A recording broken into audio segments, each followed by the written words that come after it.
Hi guys, welcome back to my channel. I'm so glad you're here. Today we're going to talk about a book that has changed the way a lot of people look at manifestation and self-growth. This book called Manifest: 7 Steps to Living Your Best Life by Roxie Nafousi. I'm sure a lot of you must have already read the book or at least heard about it online. Now, before we get into the book overview, if you're interested in content around personal growth, mindset shift, and becoming the best version of yourself, then you're in the right space. If you're interested in such content, then please do subscribe to my channel because here we talk a lot about such topics. Now, let's get into today's video. Okay, so we have all heard this word manifestation. It has been doing rounds on social media as well. People are manifesting their dream life, their relationships, money, career, and whatnot. But if you're new to this, then I think this book will come in handy for sure. What I like about this book is that it's not magical thinking. It doesn't say that your life will change just because you think happy thoughts or wishful thinking. Instead, this book is built around one very powerful idea, which is manifestation is not about wishing for a new life. Rather, it's about becoming a new version of yourself. Okay, so the first thing is why you should read this book. What makes this book special is how grounded it makes you feel. So this book is not a mystical shortcut. I think that's a major message here.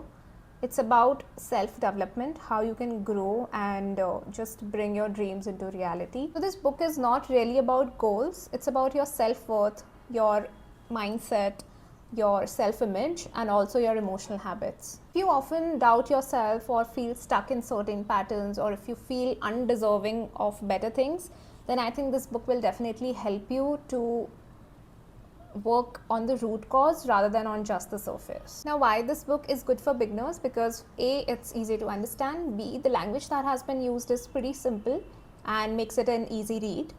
The chapters are short, the ideas are explained clearly. And the most important thing, that there are practical steps after each chapter, so it makes it easy for you to not just read but also take an action. Next, we'll talk about what this book covers. So as the name suggests, it has 7 steps that you can use and implement in your life to achieve your goals. It talks about clarity, your beliefs, your mindset, how you can get rid of your self-doubt and the fears that you have in your mind, your actions and your emotional reactions, and at the end, your ability to trust and surrender. So we'll talk about all of these steps in brief now. So step 1 is about your clarity. The author says that you have to be very clear in your vision. She begins with this foundational idea that you absolutely cannot manifest what you don't know what you want.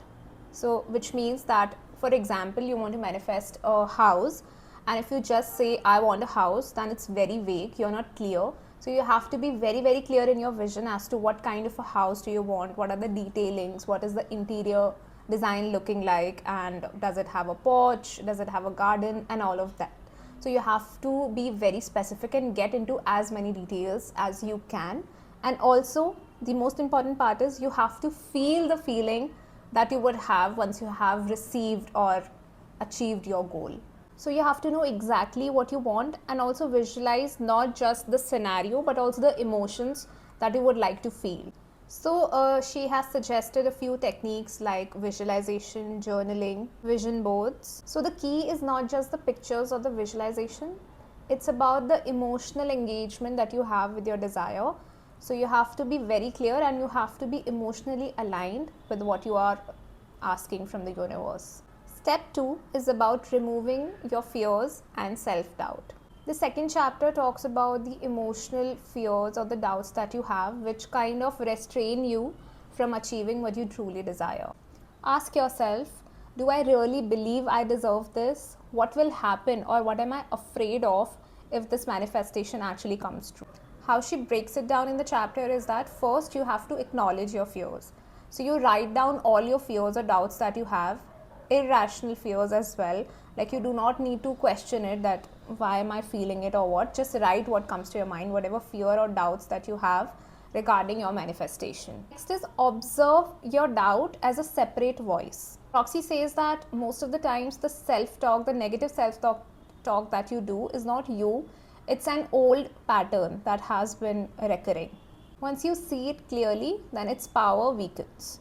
Next, once you've acknowledged your fears, then it's time to reframe them. So basically, you have to just rewrite them with positive affirmations saying that yes, I am capable of achieving this, I am over this doubt or fear, or I can grow into this version of myself. This step is about emotional healing and also rewiring your self-belief.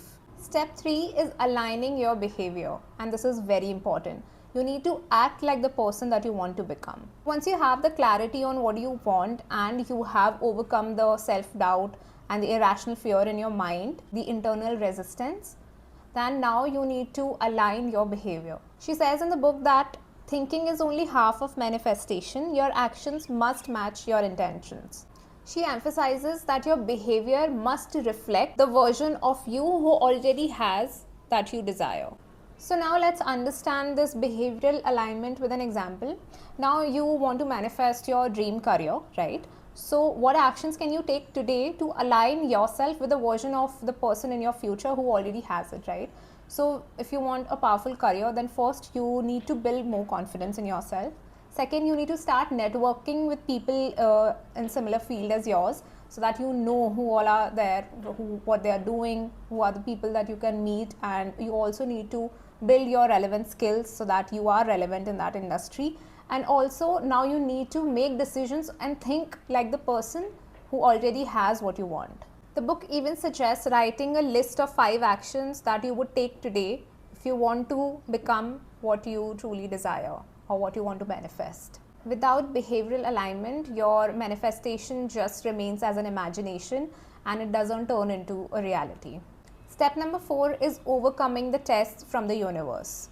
You basically need to see challenges as growth signals instead of setbacks. Once you declare a new vision for your life, then patterns start to shift, and this might happen with resistance. You might start doubting yourself again, or you might see situations that are not in your favor. So instead of giving up or interpreting these signs as something that you're on a wrong path, what Roxie teaches is that at this stage you need perseverance, self-compassion, and patience. Step number 5 is embracing gratitude. Now, gratitude is a recurring theme in many manifestation teachings, but Roxie gives it a distinct meaning. She urges readers to practice gratitude without any conditions, which means that you have to be grateful for what you already have, but also for what is coming.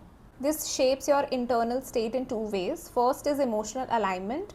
When you feel grateful, you are more at peace, you feel relaxed, you feel more abundant, and that brings in more opportunities for you. And second is energy amplification. So when you're grateful, your subconscious feels that okay, now it's time to receive and not to be fearful or doubtful. Now, along with different techniques that are mentioned in the book, Roxie also talks about keeping a small journal for not just your big moments, but also the small wins that you have maybe throughout the day or over the week. Step number 6 is to turn envy into inspiration. One of the most refreshing part of this book is that how Roxie addresses envy. Instead of addressing envy as a negative emotion that you need to suppress, she says envy points directly to what you want but haven't acknowledged within yourself. So when you feel triggered by someone else's success, the question becomes, what does that success represent for me? And what part of me wants that too? This reframes envy as a signal rather than sabotage, a guidepost for deeper desires. This is hugely practical because jealousy can otherwise create shame and self-criticism. So what Roxie teaches us that we need to celebrate others' success, be grateful for what you have, study what you admire and let it fuel your growth. Step number 7 is trusting in the universe and surrendering yourself with confidence. The author explains that once you're done with all the 6 steps, the only thing left to do is trust the timing and the process, which means letting go of how things will happen, letting go of the timing, and also staying open to signs and opportunities. He gave this example like if you have to go somewhere, then you just put the address on Google Maps and that navigates you, right? You don't kind of monitor each and every step on the GPS. You just trust the process. You trust that you have put in the destination and Google Maps will help you reach that destination. That's exactly what you need to do with your desires as well. So after you're done doing all the 6 steps that have been mentioned, The only step that is left to do is just have patience and trust the timing and the process. Basically, you need to let go of desperation. That's all about the book overview. The author also shares some practical steps that you can do after each chapter. For example, she mentioned about journaling, vision boarding, meditating. She also mentioned a few apps that you can use. You can also search for some meditational music on YouTube and related videos. So what you can do is you can have a morning routine wherein you write 3 intentions for the day, you work towards your goal, and you align yourself, like your actions and your behavior, with the person who already has what you want. If you have already read this book, then do let me know your thoughts and opinions in the comments down below. And if you enjoyed watching this video, then please do like the video and subscribe to my channel, because I'll be coming up with more such videos. And yeah, thank you for watching. Bye bye. I'll see you in the next one.